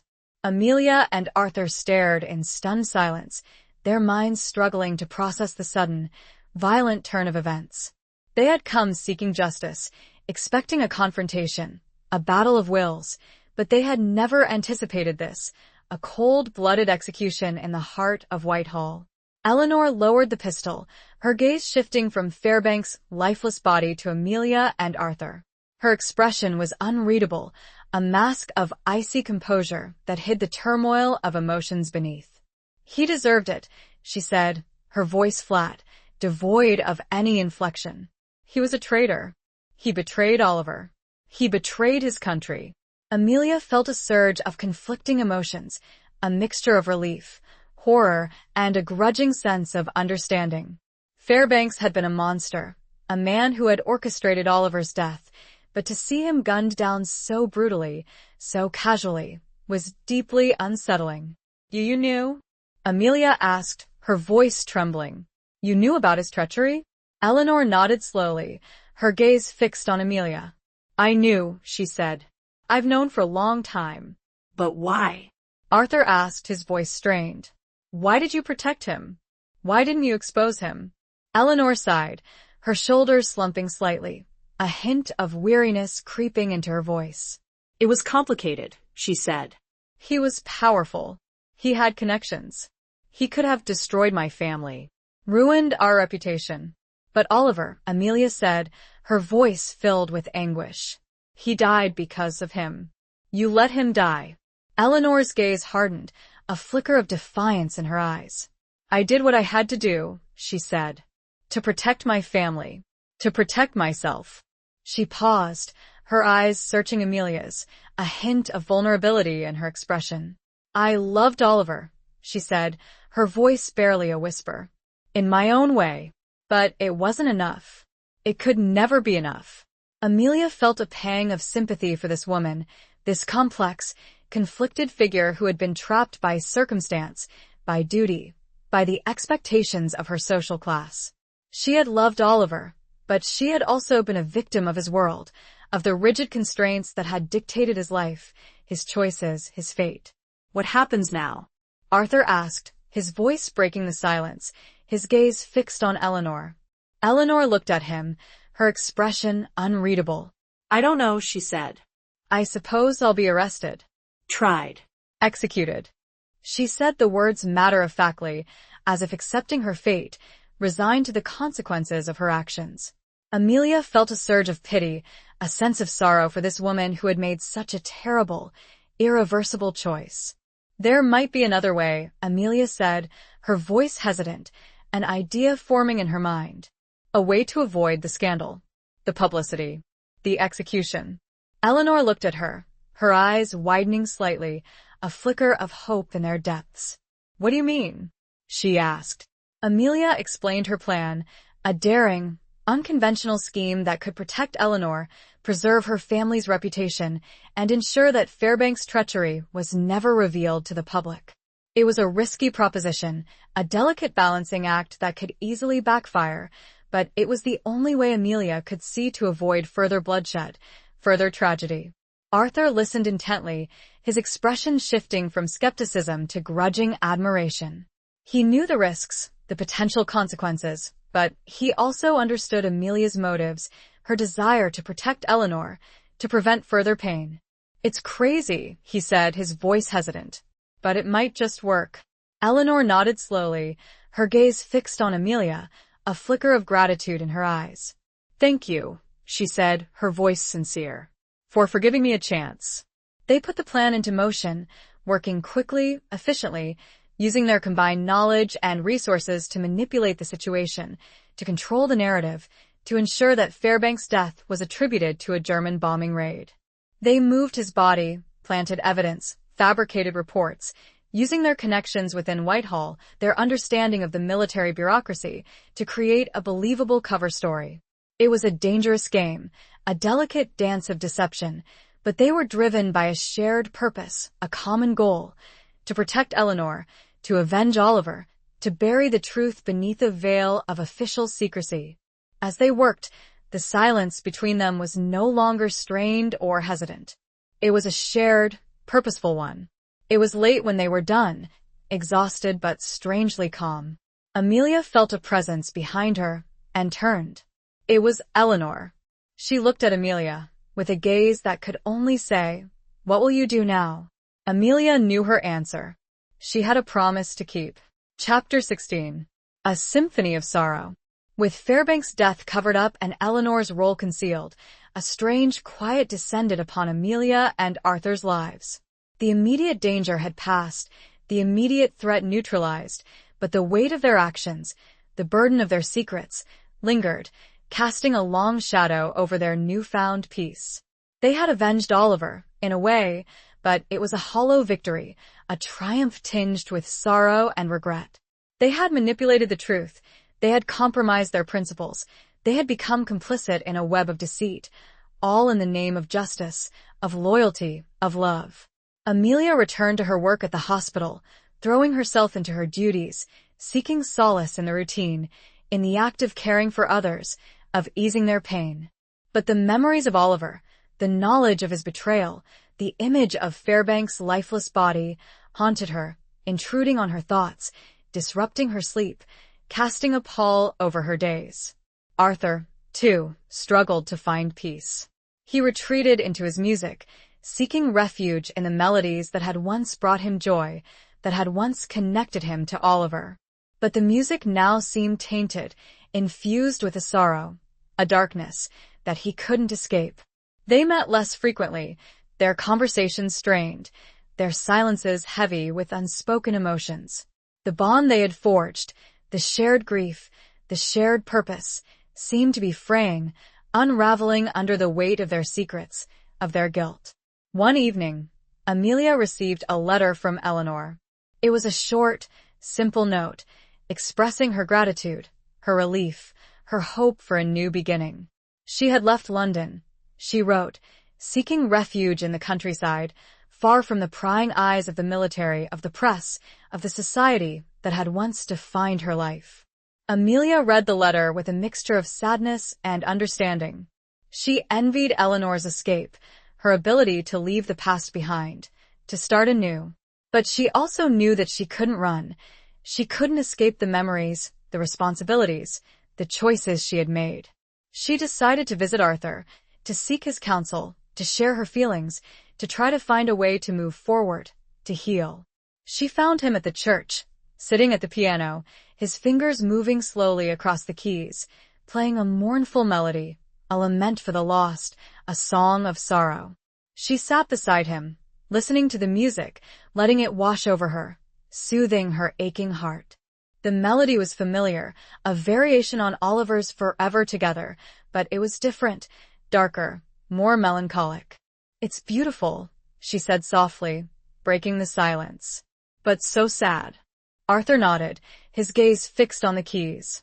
"It's how I feel," he said, his voice strained. Lost. Empty. Broken. Amelia reached out, her hand gently touching his. "I know," she said, her voice filled with empathy. "I feel it too. The guilt, the regret, it's overwhelming." Arthur stopped playing, his hands falling to his lap. He looked at Amelia, his eyes filled with a deep sadness. "I don't know how to move on," he said, his voice trembling. "I don't know how to live with what we've done." Amelia squeezed his hand, her grip firm. "We did what we had to do," she said, her voice unwavering. "We protected Eleanor. We avenged Oliver. We did the best we could. But at what cost?" Arthur asked, his voice filled with anguish. "We lied. We deceived. We became like them. Like Fairbanks." Amelia shook her head, her eyes meeting his. "No," she said. "We're not like him. We did it for love, for loyalty, for justice. He did it for power, for greed, for self-preservation." She paused, her gaze searching his, seeking a connection, a shared understanding. "We have to forgive ourselves, Arthur," she said, her voice soft. "We have to find a way to heal, to move forward, to honor Oliver's memory, not with guilt, but with love, with hope." Arthur looked at her, his eyes filled with a flicker of something. Hope? Acceptance? She couldn't be sure. "I don't know if I can," he said, his voice hesitant. Amelia smiled, a gentle, reassuring smile. "You can," she said. "We can. Together." She reached for his hand again, her fingers interlacing with his. "Play it again," she said, her voice soft. "Play Oliver's song. Play our song." Arthur hesitated for a moment, then nodded, his fingers returning to the keys. He began to play, slowly, tentatively, the melody of Forever Together filling the church, echoing off the stone walls, weaving a tapestry of sound that was both sorrowful and hopeful. As he played, Amelia closed her eyes, listening to the music, feeling Oliver's presence, his love, his spirit, surrounding them, guiding them, healing them. She felt a sense of peace, a sense of closure, a sense of hope. The music, once a symbol of loss, of betrayal, of sorrow, was now a symbol of healing, of forgiveness, of love. It was a symphony of sorrow, but it was also a symphony of hope, a testament to the enduring power of the human spirit, the ability to find light in the darkness, to find love in the midst of loss. And Amelia knew that in the end, this melody will connect them again. This melody was their beginning. Chapter 17. Where Angels Fear to Tread. The days following their reconciliation at the church saw a gradual shift in Amelia and Arthur's relationship. The weight of their shared secrets remained, but it no longer felt like an insurmountable barrier, a chasm separating them. Instead, it became a shared burden, a common ground upon which they could rebuild their lives, their friendship, their love. They began to spend more time together, not just as conspirators, as fellow mourners, but as companions, as friends, as two souls seeking solace and connection in a world scarred by war and loss. They visited Oliver's grave, tending to the small plot of land, sharing memories, whispering promises to the man they had both loved, in their own way. They returned to Regent's Park, to the bandstand, to the aviary, revisiting the places that held such significance in their shared past, reclaiming them from the shadows of grief and betrayal. They walked, they talked, they laughed, they cried, slowly, tentatively, rebuilding the bonds that had been frayed, almost broken, by the events of the past weeks. And they played music. Arthur, encouraged by Amelia, began to compose again, finding new melodies, new expressions of his emotions, his experiences, his hopes. He played for Amelia, sharing his music, his heart, his soul, finding healing and solace in the act of creation. Amelia, in turn, shared her stories, her memories of Oliver, her dreams for the future. She spoke of her work at the hospital, of the wounded soldiers she cared for, of the resilience of the human spirit, of the hope that flickered even in the darkest of times.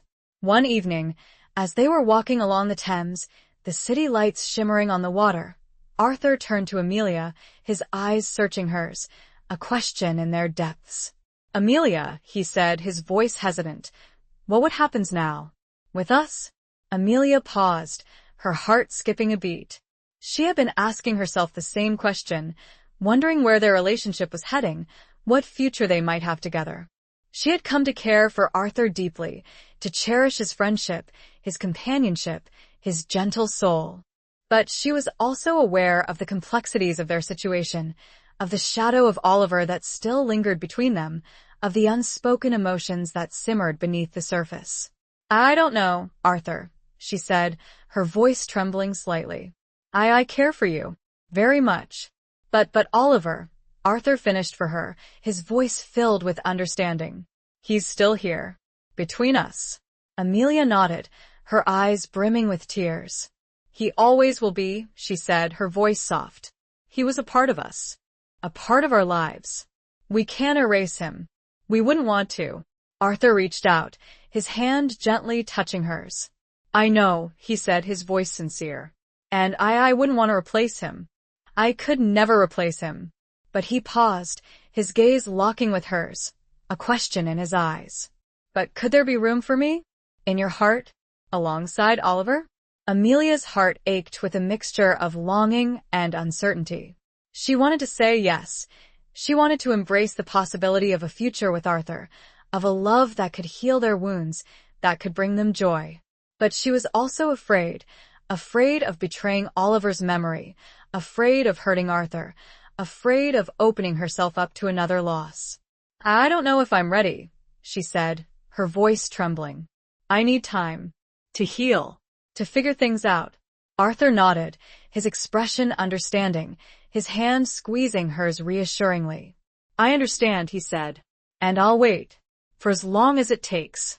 They continued walking, their hands clasped together, their silence comfortable, their unspoken emotions swirling in the air.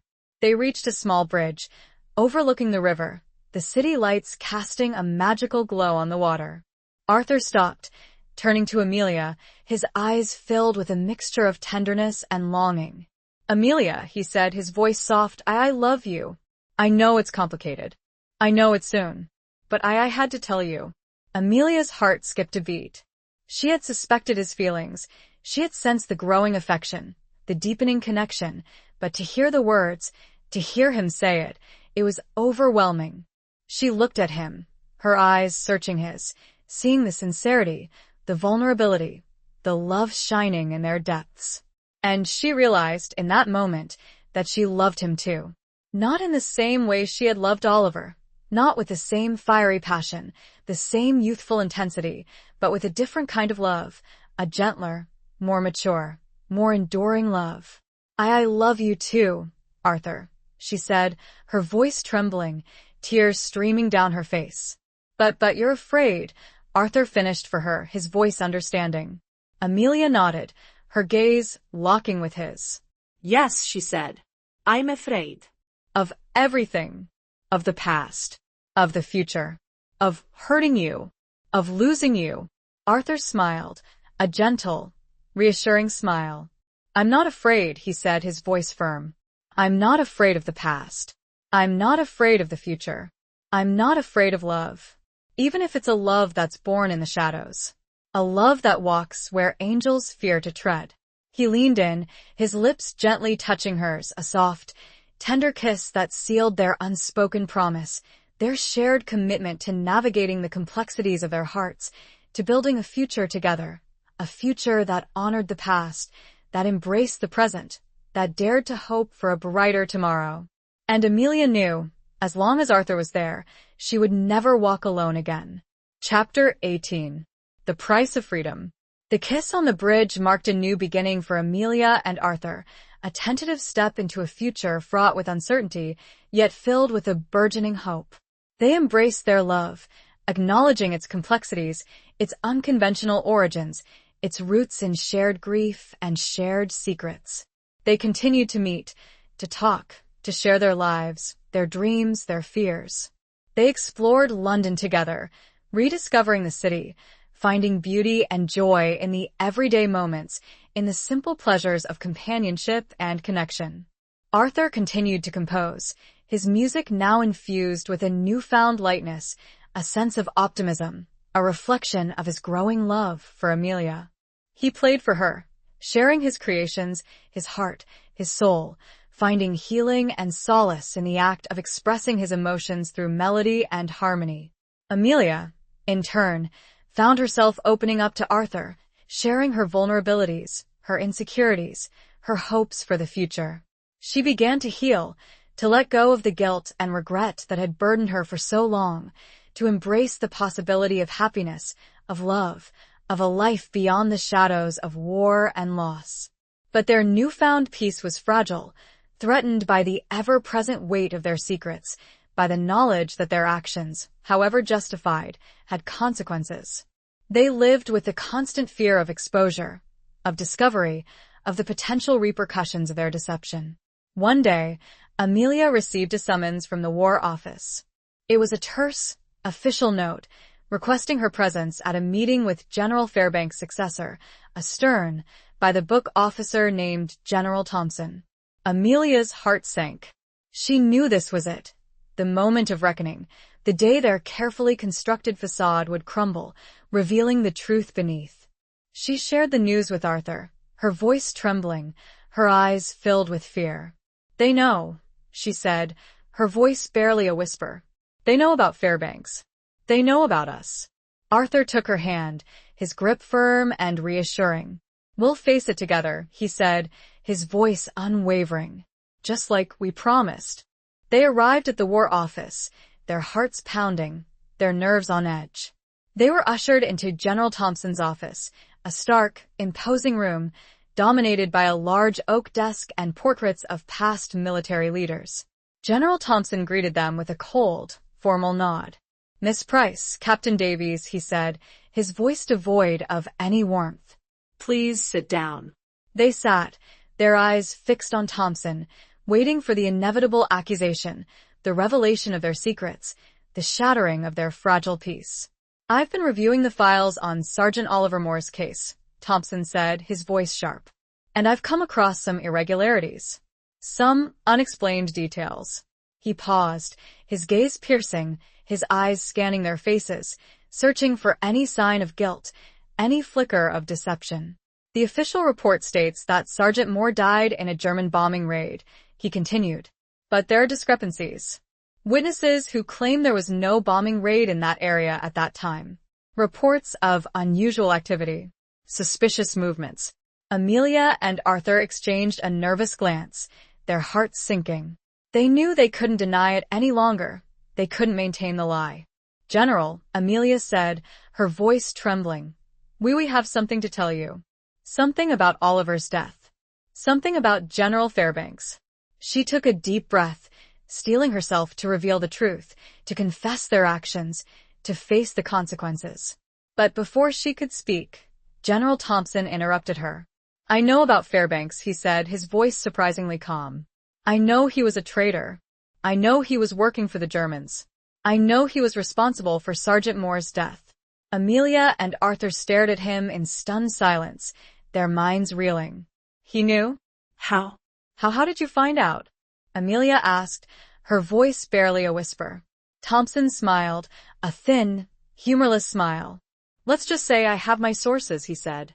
"And I've been investigating Fairbanks for a long time. I suspected his treachery, but I couldn't prove it. Until now." He paused, his gaze shifting from Amelia to Arthur. "I also know about your involvement," he said. "I know you covered up Fairbanks' death. I know you fabricated the reports. I know you lied." Amelia and Arthur braced themselves for the condemnation, for the punishment, for the inevitable consequences of their actions. But it didn't come. Instead, Thompson surprised them again. "I understand why you did it," he said, his voice softening slightly. "You were protecting someone. You were avenging a friend. You were acting out of love. And loyalty. He paused, his gaze locking with Amelia's. Sergeant Moore was a brave soldier, he said. He deserved justice. And you gave it to him. In your own way. Amelia felt a wave of relief wash over her, a release of the tension that had been building inside her for so long. They were not going to be punished. They were not going to be exposed. They were free. But, Thompson continued, his voice hardening again, this cannot happen again. The truth that must be protected. Even when it's inconvenient. Even when it's painful. We cannot allow personal feelings, personal loyalties, to compromise the integrity of the military, of the nation. He looked at them, his eyes serious, his expression firm. This will remain our secret, he said. Yours and mine. No one else must ever know. Do you understand? Amelia and Arthur nodded, their voices choked with emotion. Yes, General, they said in unison. We understand.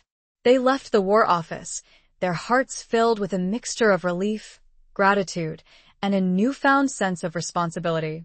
They had been given a second chance, a reprieve, a freedom that came with a price, the weight of silence, the burden of a secret that they would carry for the rest of their lives. But they had each other, the love they shared, the support and companionship. They had the freedom that Oliver wanted. Chapter 19. Ashes of Remembrance.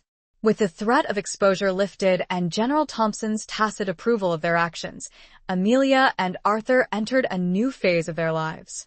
The secret they shared remained a heavy burden, but it no longer defined them, no longer cast a constant shadow over their days. They had found a measure of peace, a fragile equilibrium, a way to live with the past while embracing the future. They decided to leave London, seeking a fresh start, a place where they could build a life together, away from the memories, the reminders, the ghosts of the war. They chose a small village in the countryside, a quiet, idyllic place surrounded by rolling hills and lush green fields, far from the noise and the bustle of the city. They bought a small cottage, a cozy, charming home with a garden filled with flowers and herbs, a place where they could create a haven, a sanctuary, a space for healing and growth. They spent their days tending to the garden, exploring the countryside, reading, writing, playing music, finding solace in the simple pleasures of life, in the beauty of nature, in the comfort of each other's company. Arthur continued to compose, his music now reflecting a newfound sense of peace, of contentment, of hope. He wrote melodies that celebrated life, that honored the past, that embraced the future. He played for Amelia, sharing his creations, his heart, his soul, finding joy and fulfillment in the act of expressing his emotions through music. Amelia, in turn, found a new purpose in her life. She volunteered at the local village clinic, using her nursing skills to care for the sick and the injured, offering comfort and support to those in need. She found satisfaction in helping others, in making a difference in her community, in contributing to the well-being of those around her. They also made a conscious effort to keep Oliver's memory alive, not as a source of guilt or regret, but as a source of inspiration, of love, of gratitude. They spoke of him often, sharing stories, reminiscing about his humor, his kindness, his passion for music. They kept his photograph on the mantelpiece, a reminder of the man they had both loved, of the sacrifice he had made, of the legacy he had left behind. One day, they decided to scatter Oliver's ashes. They had kept them in a small urn, a tangible reminder of his physical presence, but they knew it was time to let go, to release his spirit, to allow him to find peace. They chose a spot on a nearby hill, overlooking the village, a place with a panoramic view of the surrounding countryside, a place where the sun shone brightly and the wind whispered through the trees. They stood together, hand in hand, the urn between them, their hearts filled with a mixture of sorrow and love. "We love you, Oliver," Amelia said, her voice trembling. "We miss you. We'll never forget you." Arthur nodded, his eyes brimming with tears. "You are my friend," he said, his voice choked with emotion. "My brother. I'll always cherish your memory." They opened the urn, taking turns scattering the ashes, letting them drift on the wind, carrying Oliver's spirit to the heavens, to the stars, to the infinite expanse of the universe. They watched as the ashes dispersed, mingling with the air, becoming one with nature, returning to the earth from which they had come.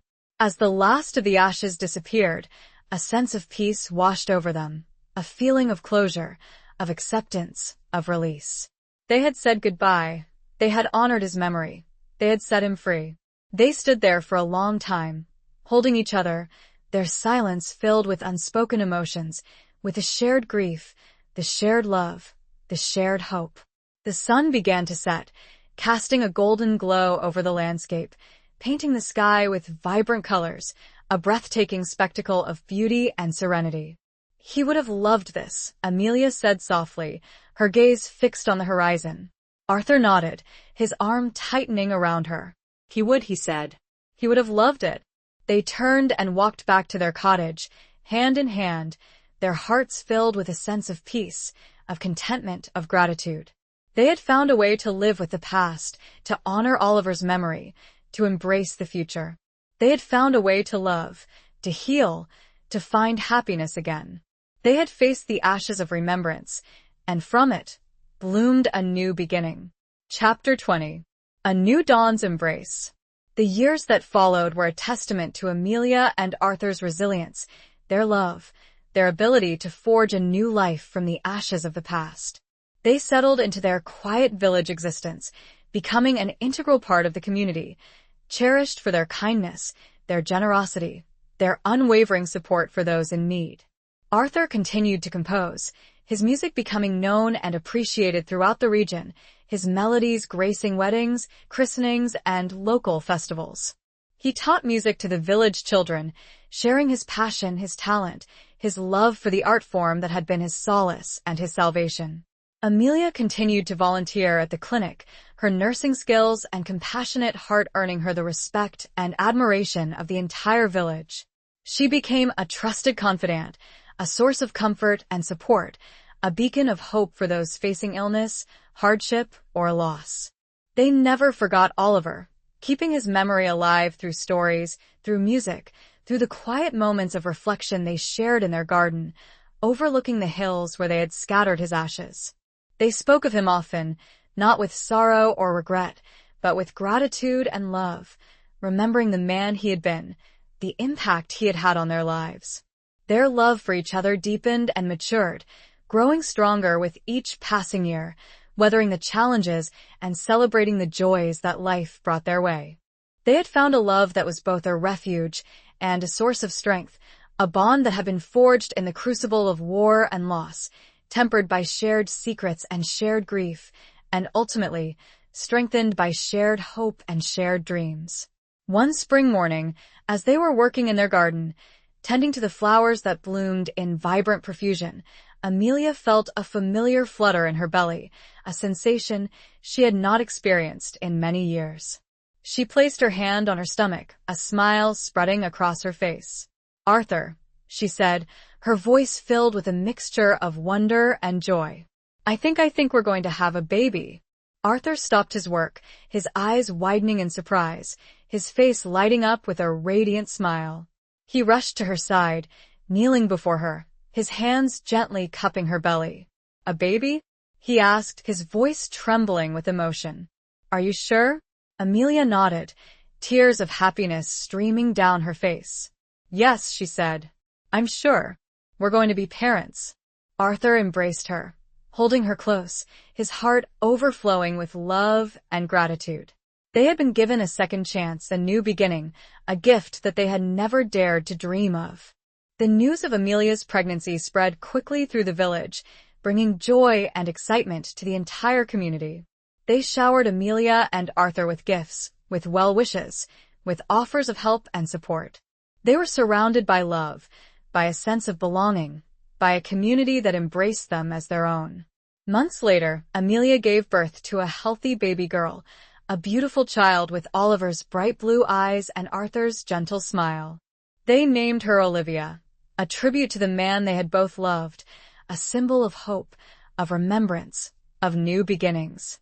As they held their daughter in their arms, Amelia and Arthur knew that they had found their forever together, a love that had transcended loss, that had overcome adversity, that had blossomed in the most unexpected of places.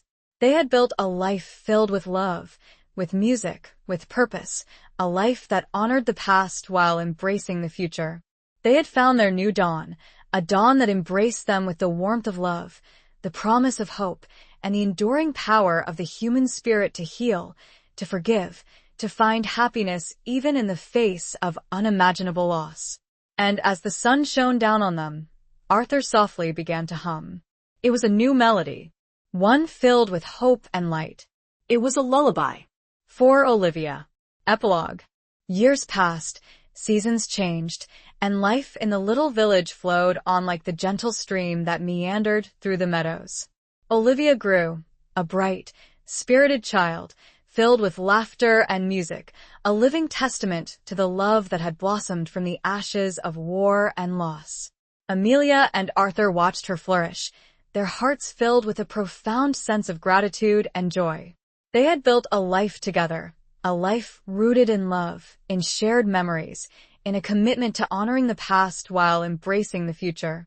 Their cottage, once a refuge from the world, had become a home, filled with the warmth of family, the echoes of laughter, and the constant presence of music.